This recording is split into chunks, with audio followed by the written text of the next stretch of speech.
2 मार्च 2016 Delhi airport. एक private jet runway पर खड़ा था। रात के 11:30 बज रहे थे। जेट के अंदर एक आदमी अपनी सीट पर बैठा था। उसके चेहरे पर मुस्कान थी। यह आदमी कोई और नहीं, विजय माल्या था। वही माल्या जिसके पास कभी 9,000 करोड़ रुपए थे। वही माल्या जिसे किंग ऑफ गुड टाइम्स कहा जाता था। और वही माल्या जिसने हमारे देश के बैंकों से हजारों करोड़ रुपए लिए और कभी लौटाए नहीं। प्राइवेट जेट की लाइट्स बंद हुई और प्लेन उड़ान भरने लगा। माल्या ने आखिरी बार इंडिया की तरफ देखा। शायद उसको पता था कि अब वो वापस नहीं आ पाएगा, लेकिन क्या उसने सोचा होगा कि उसकी ये उड़ान उसकी जिंदगी की सबसे बड़ी गलती बन जाएगी। इस कहानी की शुरुआत होती है 1955 से, एक छोटे से बच्चे के साथ जिसका नाम विजय माल्या था। विजय के पापा विट्ठल माल्या एक बड़े बिजनेसमैन थे। उनके पास यूनाइटेड ब्रूवरीज ग्रुप था जो बियर और शराब बनाता था। विजय की परवरिश अमीरी में हुई। उसके घर में कोई कमी नहीं थी। बचपन से ही विजय ने अपने पापा को बिजनेस करते हुए देखा था। स्कूल के दिनों से ही विजय को शौक था बड़े बड़े सपने देखने का। पापा, एक दिन मैं आपसे भी बड़ा बिजनेसमैन बनूंगा, छोटे विजय ने एक दिन अपने पापा से कहा। विट्ठल माल्या मुस्कुराए और बोले, बेटा, बिजनेस सिर्फ बड़ा होना ही नहीं, अच्छा होना भी जरूरी है। विजय ने अपनी पढ़ाई ला मार्टिनियर कलकत्ता स्कूल से की। फिर कॉलेज की पढ़ाई के लिए अमेरिका चला गया। वहां उसने बिजनेस मैनेजमेंट की पढ़ाई की। 1983 में जब विजय सिर्फ 28 साल का था, उसके पापा की अचानक मौत हो गई। अब पूरा बिजनेस विजय के हाथ में आ गया। इतनी कम उम्र में इतनी बड़ी जिम्मेदारी। लेकिन एक चीज थी जो माल्या को सबसे अलग बनाती थी, उसकी हिम्मत। डरने वाली चीज उसके डिक्शनरी में थी ही नहीं। जिस उम्र में लोग करियर शुरू करते हैं, उस उम्र में माल्या यूनाइटेड ब्रूवरीज ग्रुप का चेयरमैन बन गया। पहले कुछ सालों में माल्या ने अपने बिजनेस को संभाला और फिर बढ़ाया भी।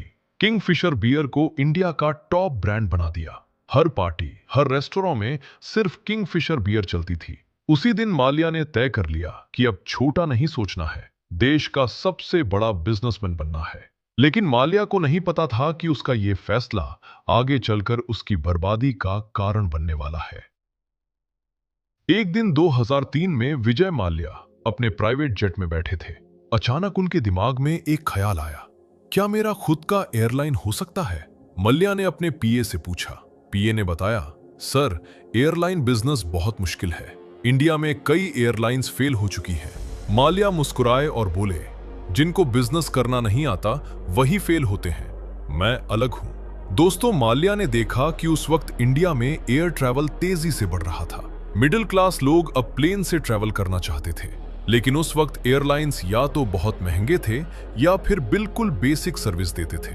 माल्या ने सोचा, अगर मैं एक ऐसा एयरलाइन लॉन्च करूं जो लग्जरी भी दे और किराया भी थोड़ा कम हो, तो लोग जरूर पसंद करेंगे। सिंपल भाषा में, एक ऐसा एयरलाइन जो अमीर लोगों जैसा फील कराए पर टिकट थोड़ा सस्ता हो। माल्या ने 2005 में किंगफिशर एयरलाइंस लॉन्च किया। पहले सिर्फ कुछ रूट्स पर प्लेन्स चलाए। लोगों ने पसंद किया। हर फ्लाइट में अच्छा खाना, टीवी स्क्रीन, बहुत अच्छी सर्विस। लोग माल्या के फैन हो गए। Fly the good times airline का टैगलाइन था और सच में लोग अच्छे टाइम के लिए किंगफिशर में ट्रैवल करने लगे। पहले 6 महीनों में ही माल्या के एयरलाइन ने 2 लाख पैसेंजर्स को ट्रैवल कराया। माल्या के कॉन्फिडेंस को देखो, उसने तुरंत और प्लेन्स मंगवा लिए। अब शुरू हुआ असली खेल। 2006 में किंगफिशर एयरलाइंस पूरे इंडिया में फेमस हो चुका था। जो लोग पहले सिर्फ ट्रेन या बस से ट्रैवल करते थे, अब प्लेन से ट्रैवल करने लगे। माल्या ने जैसे मार्केट में तूफान ला दिया था। 500 करोड़ रुपए से शुरू हुआ बिजनेस अब 3000 करोड़ रुपए तक पहुंच गया था। माल्या ने और एक्सपेंशन के लिए बैंक से लोन्स लेने शुरू किए। एसबीआई, पीएनबी, आईडीबीआई, हर बैंक से हजारों करोड़ रुपए उधार लिए। अब माल्या की लाइफ और भी शानदार हो गई। उसके पास 250 लग्जरी कार्स थी। लंदन, न्यूयॉर्क, दुबई, मोनाको में घर थे। प्राइवेट जेट्स थे। फॉर्मूला 1 रेसिंग टीम थी जिसका नाम फोर्स इंडिया था।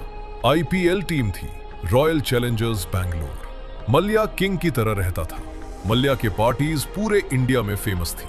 Models, actors, politicians, business leaders सब माल्या की पार्टीज में आते थे।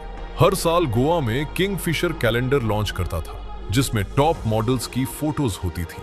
लेकिन 2008 में कुछ अजीब हुआ। एक क्लर्क जो किंगफिशर एयरलाइंस के अकाउंट्स डिपार्टमेंट में काम करता था, उसने नोटिस किया कि कंपनी लॉस में चल रही थी। हर महीने करोड़ों रुपए का लॉस हो रहा था। सर, हम हर फ्लाइट पर 2000 रुपए पर पैसेंजर का लॉस कर रहे हैं, क्लर्क ने मल्ल्या के सीएफओ को बताया। ये मल्ल्या साहब को मत बताना, वो एक्सपेंशन के मूड में है, सीएफओ ने जवाब दिया। इसी बीच 2007 में मल्ल्या ने एक और बड़ा कदम उठाया। उसने एयर डेक्कन नाम की एक और एयरलाइन कंपनी खरीद ली। एयर डेक्कन एक लो कॉस्ट एयरलाइन थी जो ऑलरेडी लॉस में चल रही थी। मल्ल्या ने 1800 करोड़ रुपए में इसे खरीदा। लोग हैरान थे, लॉस में चल रही कंपनी को इतने पैसे में क्यों खरीदा? इन्वेस्टर्स ने पूछा। मैंने मार्केट शेयर खरीदा है, कंपनी नहीं, मल्ल्या ने जवाब दिया। मल्ल्या को लगता था कि अब कोई उसका मुकाबला नहीं कर सकता, लेकिन जिस चीज ने उसे ऊपर उठाया था वही उसे गिरा भी देने वाली थी। 2008 में विजय माल्या इंडिया के टॉप बिजनेस लीडर्स में से एक था। फोर्ब्स मैगजीन ने उसकी दौलत 17,000 करोड़ रुपए से ज्यादा बताई थी। उस वक्त मल्ल्या मुंबई और दिल्ली के सबसे अमीरों में गिना जाता था। टीवी पर इंटरव्यूज, बिजनेस कॉन्फ्रेंसेस में स्पीचेस, हर जगह मल्ल्या चमकता था। लोग उसको किंग ऑफ गुड टाइम्स बुलाते थे। मल्ल्या के हाथ में सोने का मग था, ऐसा कहते थे लोग। मल्ल्या की लाइफस्टाइल को देखकर हर कोई उसका फैन था। उसका 311 फुट लंबा यॉट इंडियन एम्प्रेस दुनिया के सबसे बड़े प्राइवेट यॉट्स में से एक था। उसके पार्टीज में इंटरनेशनल सेलिब्रिटीज आते थे। उसके ऑफिस के बाहर लग्जरी कार्स की लाइन लगती थी। एक दिन में किंगफिशर एयरलाइंस का टर्नओवर 10 करोड़ रुपए से ज्यादा था। लेकिन 2008 में ग्लोबल फाइनेंशियल क्राइसिस आया। पूरी दुनिया में रिसेशन छाया। एयर ट्रैवल कम हो गया, फ्यूल के दाम बढ़ गए, एयरलाइंस के बिजनेस पर बुरा असर पड़ा। लेकिन जब बाकियों को प्रॉब्लम दिखी, मल्ल्या ने उससे मूड बनाया। क्राइसिस में अपॉर्चुनिटी होती है, मल्ल्या ने मीडिया को बताया। लेकिन अंदर ही अंदर किंगफिशर एयरलाइंस डूब रहा था। एक सीनियर बैंक ऑफिसर की नजर कुछ और ही देख रही थी। एसबीआई के रिस्क असेसमेंट डिपार्टमेंट के एक ऑफिसर ने नोटिस किया कि किंगफिशर एयरलाइंस बार बार लोन ले रहा था, लेकिन कंपनी का प्रॉफिट नहीं बढ़ रहा था। मल्ल्या सिर्फ पैसे उधार ले रहा है, लेकिन वापस करने के कोई प्लान्स नहीं दिख रहे। ऑफिसर ने अपने बॉस को बताया। 2010 में बात बाहर आ गई। फाइनेंशियल एक्सप्रेस न्यूज़पेपर ने एक रिपोर्ट पब्लिश की जिसमें लिखा था कि किंगफिशर एयरलाइंस 7,000 करोड़ रुपए के कर्जे में डूब चुका है। ये खबर आग की तरह फैल गई। शेयर मार्केट में किंगफिशर एयरलाइंस के शेयर्स गिरने लगे। इन्वेस्टर्स परेशान हो गए। बैंक्स ने मल्ल्या से पैसे वापस मांगे। अब चेन रिएक्शन शुरू हुआ। एक के बाद एक प्रॉब्लम्स आने लगी। एम्प्लॉइज को सैलरी नहीं मिल रही थी। पायलट्स और कैबिन क्रू ने स्ट्राइक कर दिया। फ्यूल कंपनीज ने किंगफिशर एयरलाइंस को फ्यूल देना बंद कर दिया क्योंकि पेमेंट नहीं मिला था। टैक्स डिपार्टमेंट ने किंगफिशर के अकाउंट्स फ्रीज कर दिए। डीजीसीए यानी प्लेन चलाने वाली गवर्नमेंट एजेंसी ने सेफ्टी इश्यूज के लिए नोटिस भेजा। देखते ही देखते मल्ल्या का सपना टूट रहा था। किंगफिशर एयरलाइंस की फ्लाइट्स कम होती गई। फिर 2012 में डीजीसीए ने किंगफिशर एयरलाइंस का लाइसेंस कैंसिल कर दिया। मल्ल्या ने बचने की कोशिश की। उसने बैंक से और पैसे मांगे। मुझे थोड़ा और टाइम दो, मैं सब ठीक कर दूंगा, मल्ल्या ने एसबीआई के चेयरमैन से कहा। उसने यूनाइटेड स्पिरिट्स कंपनी में अपना हिस्सा बेचने की कोशिश की, कुछ प्रॉपर्टीज बेचने की कोशिश की, एम्प्लॉइज को भरोसा दिलाया कि सैलरी मिलेगी, लेकिन अब बहुत देर हो चुकी थी।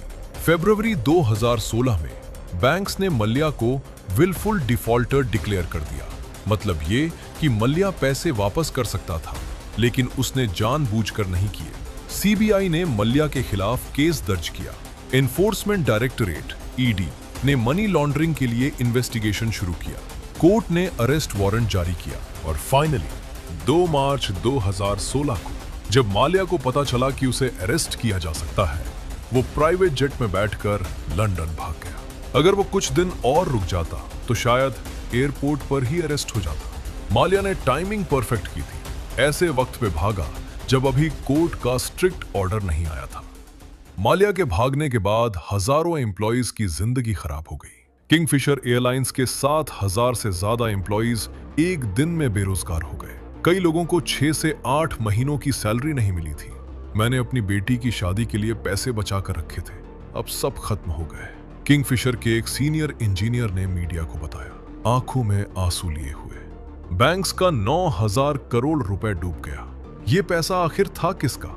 हमारे टैक्सेस का, हमारे सेविंग्स का। जिस पैसे से स्कूल्स, हॉस्पिटल्स, रोड्स बन सकते थे, वो माल्या के शौक पूरे करने में खत्म हो गया। कोर्ट ने माल्या को भगोड़ा घोषित कर दिया, उसकी प्रॉपर्टीज सील कर दी गई, पासपोर्ट कैंसिल कर दिया गया। इंटरनेशनल पुलिस इंटरपोल ने रेड कॉर्नर नोटिस जारी किया। इंडियन गवर्नमेंट ने यूके गवर्नमेंट से मल्या को वापस लाने की मांग की, लेकिन यूके के कानून अलग है। वहां मल्या ने पॉलिटिकल असिलम यानी सुरक्षा मांग ली। केस कोर्ट्स में चलता रहा। आज 2026 में मल्या अभी भी लंदन में है। इंडिया के कोर्ट्स ने उसको दोषी माना है। यूके में एक्स्ट्राडिशन यानी वापस भेजने के ऑर्डर्स हो चुके हैं, लेकिन मल्या हर केस अपील कर रहा है और वक्त निकल रहा है। जिस आदमी के पास कभी 250 लग्जरी कार्स थी, आज उसकी कई कार्स ऑक्शन में बेच दी गई हैं। जिस आदमी के पार्टीज में पूरा बॉलीवुड आता था, आज उसके घर पर ताले लगे हैं। इस केस के बाद इंडियन बैंकिंग सिस्टम में काफी बदलाव आए। आरबीआई ने बड़े लोन्स के नियम सख्त कर दिए, बैंक ऑफिसर्स को ज्यादा रिस्पॉन्सिबल बनाया गया, विलफुल डिफॉल्टर्स के खिलाफ सख्त कानून बनाए गए। ये कहानी सिर्फ एक बिजनेसमैन की नहीं थी, ये कहानी है उस लालच की जो इंसान को इतना अंधा कर देती है कि उसे सही गलत का फर्क नहीं रहता। मल्या ने सिर्फ बैंक का पैसा नहीं चुराया, उसने हजारों लोगों के सपने भी तोड़े। इस कहानी से हमें क्या सीख मिलती है? सबसे बड़ी सीख ये है कि बिजनेस में कभी भी एक्सपेंशन के लिए इतना कर्जा ना लो कि उसको चुका ना पाओ। बिजनेस में प्रॉब्लम्स आती हैं, लेकिन उनसे भागना सॉल्यूशन नहीं होता। दूसरी सीख ये है कि अगर कोई कंपनी या बिजनेसमैन बहुत तेज ग्रोथ दिखा रहा है, तो जरूर चेक करो कि ग्रोथ सॉलिड है या सिर्फ दिखावा है। मल्या का बिजनेस मॉडल ही गलत था। कम किराए में ज्यादा सर्विसेज देना, ये फॉर्मूला कभी काम नहीं करता। और इंडिया के बैंक्स के लिए सबसे बड़ी सीख ये थी कि बड़े बड़े नाम देखकर लोन्स नहीं देने चाहिए। ड्यू डिलिजेंस यानी अच्छी जांच जरूरी है। और शायद मुंबई की वो बिजनेस बिल्डिंग्स आज भी याद करती होंगी उस आदमी को जो एक दिन किंग था और अगले दिन भगोड़ा बन गया। दोस्तों, अगर ये वीडियो पसंद आया हो तो एक लाइक जरूर करो, चैनल को सब्सक्राइब करो ताकि ऐसी फाइनेंशियल स्टोरीज आप तक पहुंचती रहे। हम हर हफ्ते नई कहानी लाते हैं। तब तक के लिए अपना पैसा संभाल के रखना।